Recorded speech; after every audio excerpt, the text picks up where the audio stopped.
Anyway mga Kajansky, ilang oras na lang po ay atin na pong sasapitin or atin na pong sasalubungin ang taong 2024 Year of the Wooden Dragon. So kabilis nga naman ang panahon at atin na pong magpapaalam na po tayo sa taong 2023. At dapat po sa pagsalubong ng ating bagong taon ay tayo po ay maging positibo na kung ano man po yung mga bagay na hindi natin na-achieve sa taong ito ng 2023, mga bagay na gusto nating makamit na hindi po nangyari, ay asahan po natin na tayo po ay maging positibo at malakas po yung ating paniniwala na sa taong ito ay ang kapalaran ay papabor sa inyo. And meron po tayong pampaswerteng ritual na ituturo po natin sa inyo, okay? Ito po ay makatulong para mas lalo pang maka-attract ng swerte na yan, okay? Sa taong 2024.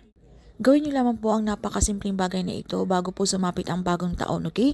Gawin niyo po ito bago sumapit ang bagong taon. So para mawala po yung lahat ng mga negative energy, mga kamalasan po, especially po sa ating katawan na marami pong kumakapit na mga negative emotion, mga negative energy na kung saan syempre hindi po natin maiwasan mga Kajansky dahil araw-araw po tayong lumalabas ng bahay.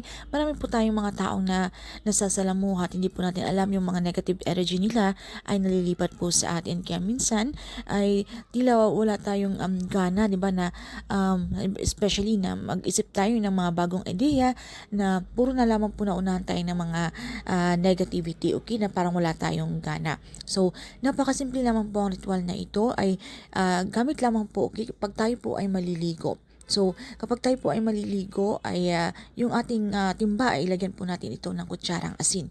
Isang kutsarang asin mga Kajansky at ito po ang gamitin ninyo sa pagligo para ito po ay magsisilbing cleansing. Ito po ay makakatulong mga Kajansky na kung ano man po yung mga kamalasan na yan or mga negative energy ay maitaboy po, okay? Para po sa pagsapit po ng bagong taon ay tayo po ay magiging maganda ang pasok at magiging magaan po yung ating pakiramdam na tayo po ay magkakaroon ng bagong simula. And syempre mga Kajansky, tayo po mga Pilipino ay marami din po tayong paniniwala tayo po ay ginagawa bago po sumapit ang bagong taon. And syempre ito po ay sa ating mga lolo, mga lola, sa ating mga ninuno, sa ating mga pamahiing matatanda na okay na huwag po natin gagawin ito bago sumapit ang bagong taon. Na dapat po, syempre, pag New Year, tayo po ay nagsiselebrate mismo doon sa ating bahay. So, minsan nagtataka po tayo na talagang bumabalik po or umuwi talaga yung ating mga, halimbawa yung mga auntie natin, na aalala ko noon na meron po kami mga bisita, pero pagsapit po ng bago po mag-12, okay, sila po ay umuwi sa kanilang bahay dahil meron po tayong paniniwala mga Kajansky na dapat po yung bahay natin ay dapat po merong tao na dapat ay hindi po ito naiiwan na tahimik na madilim. So, hindi po dapat na walang tao, okay? So, kung meron man kayong mga importante pupuntahan, ay gawin nyo na po sa umaga at pagkagabi ay bumalik po tayo sa ating pamamahay dahil ito po ay kasabihan na kung yung bahay natin ay tahimik, madilim, okay? Sa paniniwala na sa buong taon ng pagsapit ng 2024, okay? Tayo po ay mamalasin at tayo po ay hindi magkakaroon ng yung magiging takbo ng ating pamumuhay, okay? Magiging sinasabing laging may problemang darating, okay? So wala na pong masama na ating paniniwalaan, yung ganitong sistema o paniniwala, okay? Wala na pong mawawala sa atin. Pero ito po ay ginagawa na po natin karamihan na ating mga Pilipino, okay? Na dapat pagsapit ng bagong taon ay nandun po tayo sa sariling nating bahay.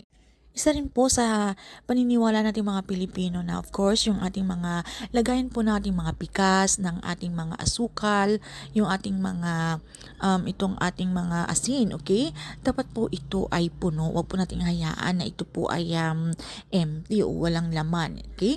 At sinasabi din yung ating mga fridge ay dapat po ay meron din pong laman. Huwag po nating hayaan na okay na empty, okay? Dapat ito pong mga to ay kailangan puno po, okay? Dahil sinasabi na pagsapit ng bagong taon ay para tayo po ay maging sagana dahil po itong ating bigas, especially ito, ay sumisimbolo po ng prosperity o kasaganaan sa buong pamilya na sa pagsapit ng taong itong 2024 ay para maging maganda ang takbo ng inyong pamumuhay.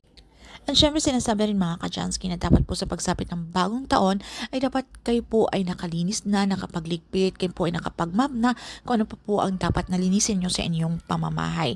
So ito po ay gawin nyo bago po sumapit at huwag nyo po gawin mismo sa bagong taon dahil po sa paniniwala na kapag ginawa niyo po ito mismo sa bagong taon ay para niyo pong inalis yung grasya sa inyong pamamahay, okay? Na ito pong dapat yung mga swerte na dapat ay magkakaroon tayo sa taong 2024 ay inyo pong winalis, di ba? Yung paniniwala po ng ating mga matatanda. So gawin niyo po yung mga linis-linis na yan bago po sumapit yung taong 2024.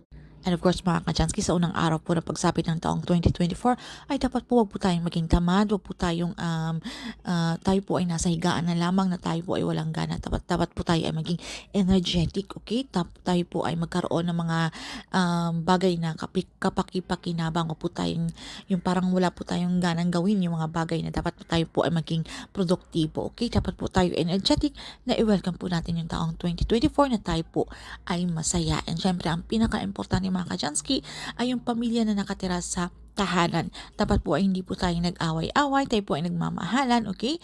Tayo po ay nagtutulungan. So wala po dapat na nag-aaway-away. Especially po hindi po tayo nagmumurahan. So, ayan lang po ng mga kajansky, and wala na pong masama kung atin pong paniniwalaan yung ganitong mga paniniwala na ito, okay? Na atin pong susundin, okay? Wala naman pong mawawala sa atin.